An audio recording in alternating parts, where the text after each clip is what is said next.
بسم اللہ الرحمن الرحیم۔ السلام علیکم۔ غلام یعنی گاما پہلوان۔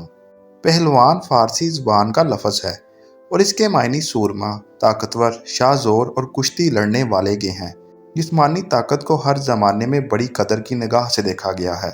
خود اللہ تعالیٰ نے قرآن مجید میں جسمانی طاقت کو اپنی بہت بڑی نعمت قرار دیا ہے۔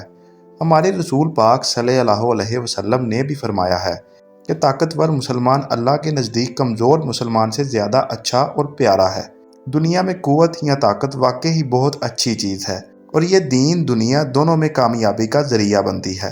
قوت حاصل کرنے کے لیے ضروری ہے کہ انسان صحت کی حفاظت کے اصولوں پر عمل کرے، ورزش اور محنت پابندی سے کرے، ہر قسم کی نشہ لانے والی چیزوں اور بری عادتوں سے پرہیز کرے۔ پرانے زمانے میں جب بندوقیں، توپیں وغیرہ ایجاد نہیں ہوئی تھیں، اسی شخص کو پہلوان کہا جاتا تھا جو بہت طاقتور ہو اور تلوار، نیزہ اور تیر وغیرہ جیسے ہتھیار خوب چلا سکتا ہو۔ جوں جوں زمانہ گزرتا گیا اور تیر، تلوار، نیزہ وغیرہ کی جگہ بندوق، توپ، بم وغیرہ نے لے لی، تو پہلوان صرف اسی شخص کو کہا جانے لگا جو بڑا شاہ زور ہو اور کشتی لڑنے میں مہارت رکھتا ہو۔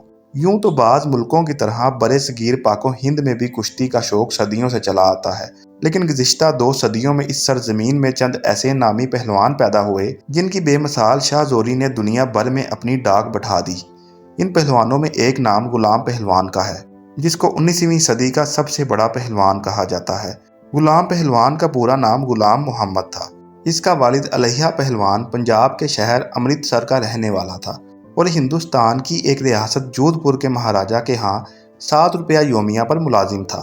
1864 عیسوی میں الیہ کے ہاں ایک لڑکا پیدا ہوا جس کا نام اس نے غلام محمد رکھا۔ یہی غلام محمد آگے چل کر غلام پہلوان کے نام سے مشہور ہوا۔ الیہ کی دلی آرزو تھی کہ اس کا بیٹا بڑا ہو کر ایک زبردست پہلوان بنے، چنانچہ اس نے اپنے بیٹے کی پرورش اور تربیت اس انداز سے کی کہ 12 سال کی عمر تک پہنچتے پہنچتے غلام محمد بڑے زور اور قد کاٹ کا مالک ہو گیا۔ الیہ جودھ پور سے امرتسر آتا تو غلام محمد کو بھی اپنے ساتھ لاتا اور امرتسر کے تجربہ کار پہلوانوں سے اکھاڑے میں اس سے زور کرواتا۔ اس طرح غلام محمد کو 12 سال کی عمر ہی میں کشتی کے فن میں بڑی مہارت حاصل ہو گئی۔ اسی سال 1876 میں الیہ فوت ہو گیا۔ مہاراجہ جودھ پور کو اس کی وفات سے سخت صدمہ ہوا اور اس نے غلام محمد کو بلا کر الیہ کی تنخواہ اس کے نام کر دی اور غلام محمد کی سرپرستی اور قدردانی میں کوئی کسر اٹھا نہ رکھی۔ اس طرح 2 ہی سالوں میں وہ ایک شاہ زور پہلوان بن گیا اور غلام پہلوان کے نام سے مشہور ہو گیا۔ غلام پہلوان کی سب سے پہلی کشتی 1878 عیسوی میں ملا ہنڈا پہلوان سے ہوئی۔ اس وقت غلام پہلوان کی عمر صرف 15 سال کی تھی۔ اس کا مقابلہ ایک ایسے پہلوان سے تھا جو بڑا تجربہ کار اور قد کاٹ، جسم اور طاقت ہر لحاظ سے غلام سے بڑھ چڑھ کر نظر آتا تھا۔ لیکن جب کشتی شروع ہوئی تو غلام نے 10 منٹ کے اندر اپنے طاقتور حریف کو چاروں شانے چت کر دیا۔ غلام پہلوان کی دوسری کشتی فیروز پہلوان سے ہوئی۔ فیروز بڑا مشہور شاہ زور پہلوان تھا۔ نوجوان غلام نے اسے بھی چند منٹ کے اندر گرا لیا۔ اس کی تیسری کشتی چراغ پہلوان آلی والا سے ہوئی۔ چراغ ایک پرانا پہلوان تھا جو بے شمار داؤ پیچ جانتا تھا اور ملک کے نامی گرامی پہلوانوں کو ہرا چکا تھا۔ غلام پہلوان سے اس کی کشتی 1880 عیسوی میں جودھ پور میں ہوئی۔ اس کو دیکھنے کے لیے لوگ بڑی دور دور سے آئے۔ ان میں کئی ریاستوں کے راجے، مہاراجے اور نواب بھی شامل تھے۔ غلام پہلوان نے اس نامی پہلوان کو بھی 1 گھنٹے کی سخت کوشش کے بعد زیر کر لیا اور اس کے ساتھ ہی سارے ملک میں غلام پہلوان کی شہرت کے ڈنگے بجنے لگے۔ 1886 عیسوی میں غلام مہاراجہ جودھ پور سے رخصت لے کر امرتسر آ گیا۔ ان دنوں ککر سنگھ نام کے ایک نہایت شاہ زور پہلوان نے برِ صغیر میں اپنی شہرت کے جھنڈے گاڑ رکھے تھے۔ وہ اٹاری ضلع امرتسر کا رہنے والا ایک جاٹ تھا۔ اس کا اصل نام تو پریم سنگھ تھا، لیکن ایک دفعہ وہ اپنے کھیت سے ککر یعنی ببول کا ایک بہت بڑا درخت کاٹ کر اکیلے ہی اپنے کندھے پر اٹھا کر لے آیا تھا، اس لیے ککر سنگھ کے نام سے مشہور ہو گیا۔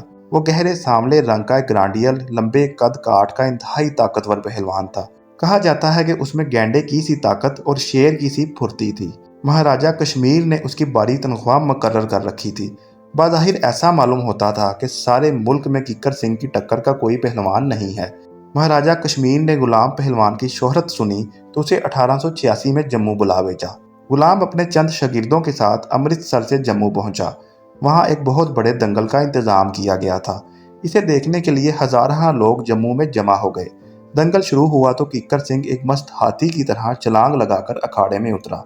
इसके मुकाबले में गुलाम आहिस्ता आहिस्ता कदम उठाता आजिज़ी की तस्वीर बना हुआ अखाड़े में आया। गुलाम और किक्कर सिंह के कद काठ और जिस्मो जान में बड़ा फर्क था, और यूं मालूम होता था कि किक्कर सिंह इसको पीस कर रख देगा। लेकिन कुश्ती शुरू हुई तो लोग ये देखकर हैरान रह गए कि वही गुलाम जो आजिज़ी की तस्वीर बना हुआ था, शेर बब्बर बन गया और किक्कर सिंह को धकेलता हुआ अखाड़े के बाहर ले गया। लेकिन महाराजा के हुक्म से दोनों फिर अखाड़े के अंदर आ गए। 2 घंटे तक दोनों एक दूसरे को गिराने के लिए जान तोड़ कोशिश करते रहे। आखिर गुलाम ने एक जोरदार नारा लगाया और बिजली की सी तेजी के साथ एक ऐसा दाव मारा कि किक्कर सिंह चारों शाने चित हो गया। तमाशाइयों ने तारीफ और शाबाश के नारों से आसमान सर पर उठा लिया और हर तरफ से गुलाम पर फूलों की बारिश होने लगी। महाराजा ने गुलाम को बहुत भारी इनाम दिया और उसे अपने पास मुलाजिम रख लिया। लेकिन 7 माह के बाद वो अपने पुराने मेहरबान महाराजा जोधपुर के बुलाने पर जोधपुर चला गया। 1890 ईस्वी में महाराजा कूच बहार की सरपरस्ती में कलकत्ता में एक अजीमुल शान दंगल का इंतजाम किया गया। इसमें बड़े सगीर के तमाम बड़े बड़े पहलवानों को बुलाया गया। गुलाम पहलवान भी कलकत्ता पहुंचा। इस दंगल का सबसे बड़ा इनाम चांदी का एक गर्ज था, जिसकी कीमत उस जमाने में 16,000 रुपए के लगभग थी। गुलाम लंगोट कसकर अखाड़े में उतरा और उस गर्ज पर हाथ रखकर बुलंद आवाज से कहा, जो शख्स मुझसे कुश्ती लड़ना चाहे वो मैदान में आए। लेकिन किसी को इसके मुकाबले पर आने की हिम्मत ना हुई। फिर गुलाम ने ललकार कर कहा, अगर एक पहलवान मुझसे कुश्ती नहीं लड़ सकता तो 2 आ जाएं और दोनों मिलकर मेरे साथ कुश्ती लड़ें, वरना इस इनाम पर मेरा हक होगा। अब भी किसी को इसके सामने आने की हिम्मत ना पड़ी। चनाचा जजों ने इत्तफाक़े राय से इनामी गर्ज गुलाम को दे दिया। इसके चंद दिन बाद गुलाम के मेहरबान महाराजा जोधपुर ने वफात पाई और गुलाम हमेशा के लिए अपने वतन वापस आ गया। इन दिनों लाहौर में एक जिंदा दिल ठेकेदार मियाँ सूबा शेर फरोश पहलवानों का बेहद कदरदान था और कभी कभी दंगल कराता रहता था। 1895 ईस्वी में इसने शाहदरा लाहौर में एक अजीमुल शान दंगल कराया। इसमें सबसे बड़ा जोड़ गुलाम पहलवान और किक्कर सिंह का था। उनकी कुश्ती देखने मुल्क के चप्पे चप्पे से लोग इस कसरत से शाहदरा आए कि महकमा रेलवे को स्पेशल गाड़ियां चलानी पड़ी। इस कुश्ती का फैसला 10-12 मिनट में हो गया और जजों ने गुलाम को फातेह यानी जीतने वाला करार दिया। लेकिन किक्कर सिंह के हामियों ने यह फैसला तस्लीम ना किया। चनाचा अगले साल 1896 में लाहौर में फिर एक बहुत बड़ा दंगल हुआ। इसमें गुलाम और किक्कर सिंह 3.5 घंटे तक एक दूसरे से जोर आजमाई करते रहे। इस दौरान किक्कर सिंह ने गुलाम की उंगलियां चबा डाली और मुनसफों ने कुश्ती छुड़ा दी। इस तरह दंगल हार जीत के फैसले के बगैर खत्म हो गया। 1897 में इन नामी पहलवानों की आखिरी और सबसे बड़ी कुश्ती रियासत अंदरू में हुई। महाराजा अंदरू ने हजारों रुपए खर्च करके इस दंगल का इंतजाम किया। दंगल में तकरीबन 2 लाख लोगों का मजमा था, जिसमें मुल्क के हर हिस्से के लोग शामिल थे। कुश्ती शुरू हुई तो लोगों में इतना जोशो खरोश था कि इससे पहले कभी देखने में ना आया था। 20 मिनट की जोर आजमाई के बाद गुलाम ने किक्कर सिंह की पीठ जमीन पर लगा दी। इस मौका पर लोग फूलों की बारिश करने के साथ गुलाम को शाबाश देते नहीं थकते थे। इसके बाद किक्कर सिंह को कभी गुलाम के मुकाबले पर आने की हिम्मत ना हुई।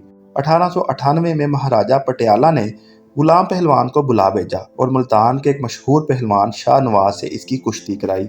गुलाम पहलवान ने 7 मिनट में शाह नवाज को गिरा लिया और महाराजा से भारी इनाम हासिल किया। इसके बाद गुलाम ने महाराजा के सामने रस्सा खींचकर उसको बताया कि अल्लाह ने इसको कितनी ताकत अता की है। एक तरफ वो अकेला था और दूसरी तरफ 15 नहायत ताकतवर जवान थे।